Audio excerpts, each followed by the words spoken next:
Thank you so much for the warm welcome. Thank you so much for the invitation. It's really an honor to be here. And this is me. This is Meche. And as you've heard, I come from Latin America.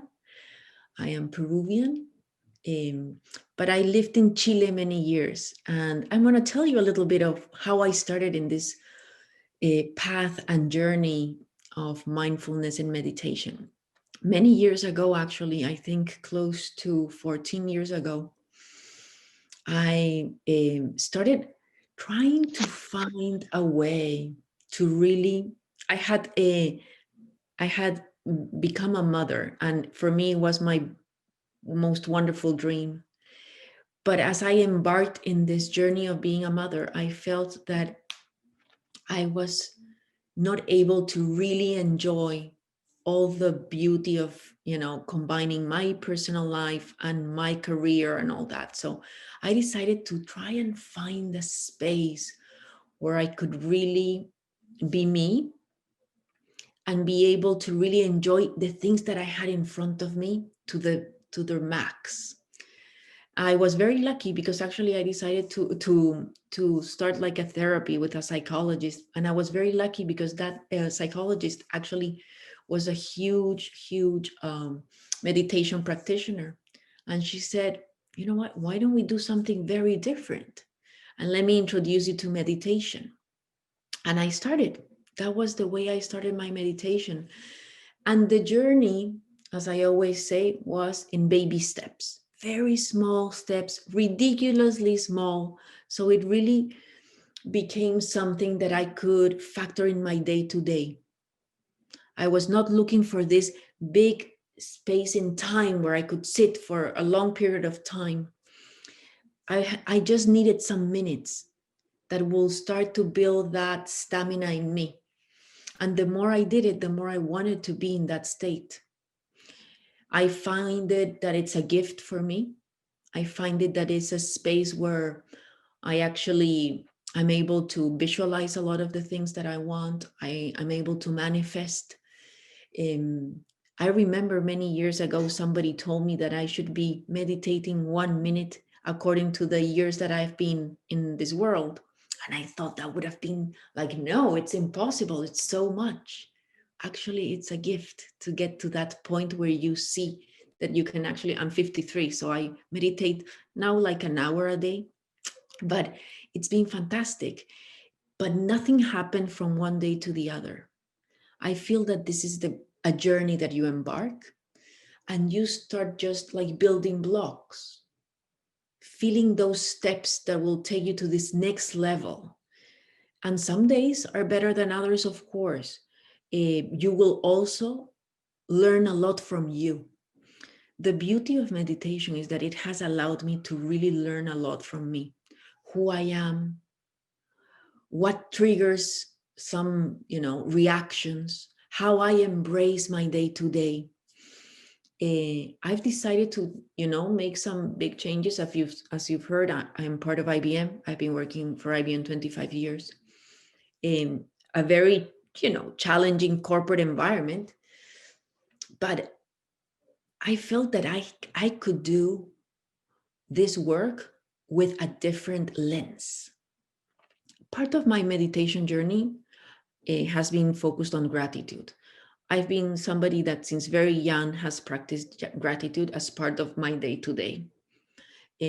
My grandmother actually was the one that really installed in me that sense of gratitude. So building in between these two worlds, between meditating and the gratitude practice, allowed me to really embrace the role of being a leader differently.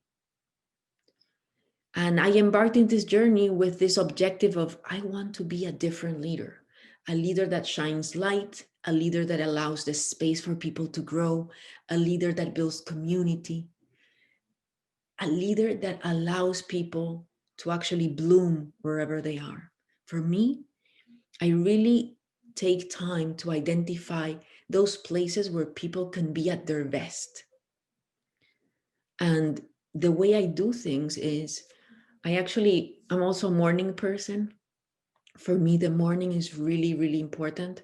I wake up very early at 5 a.m. and I have decided I work for an IT company, and I've decided that before I start my work, I do not touch any IT thing, any electronic.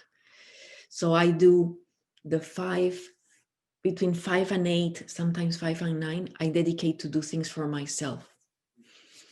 My meditation, I pray the rosary. I'm Catholic and I pray the rosary every day.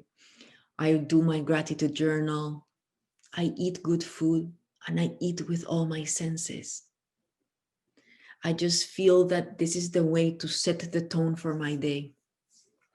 And then I open the world of the work, the world of work, the world of the frantic need of information, or, and that has been the beauty of this mindfulness meditation journey.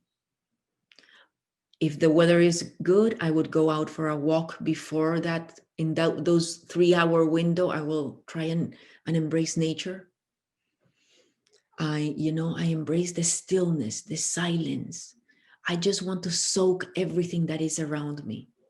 And meditation has allowed me to do that. And when people ask me, how do I start a practice? I say, use all your senses. They're with you everywhere you go. If you eat with all your senses, it's a different thing. If you listen with all your senses, it's a different thing. So I always invite people, you can start anytime. It's you with you. So it's fascinating to see how this journey just starts building up and creates, sparks the best of you. Like, I used to say that I was not a creative person because I had in my mind that being creative was being an artist.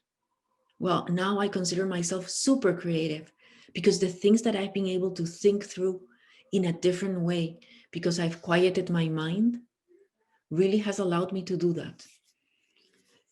And, I am always expecting to find this new thing, this new space where I'm going to go and it's going to be even more blissful.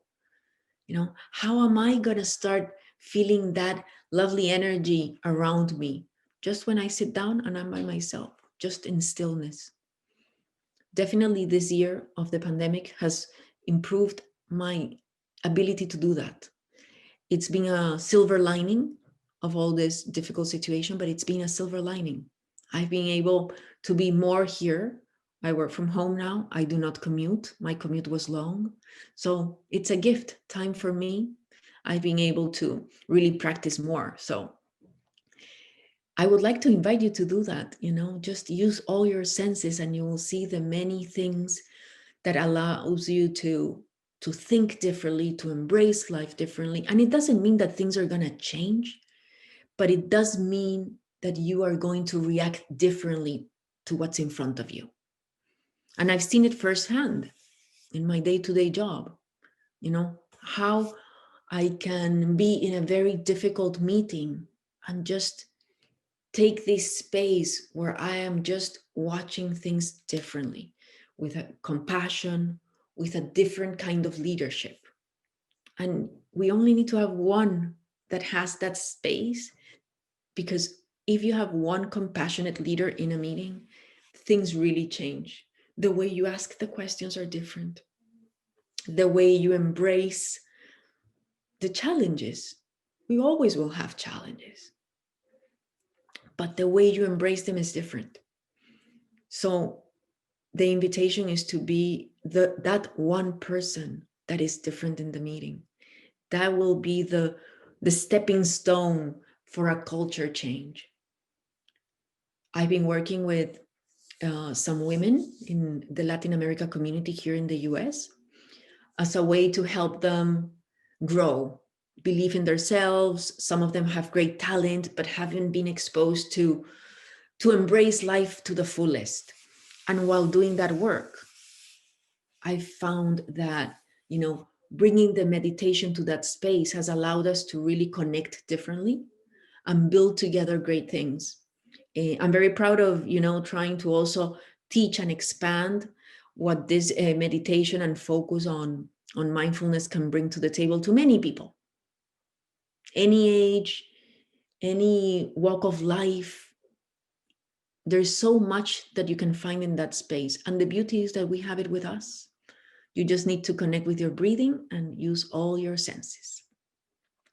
that has been my experience. So this is what I wanted to share.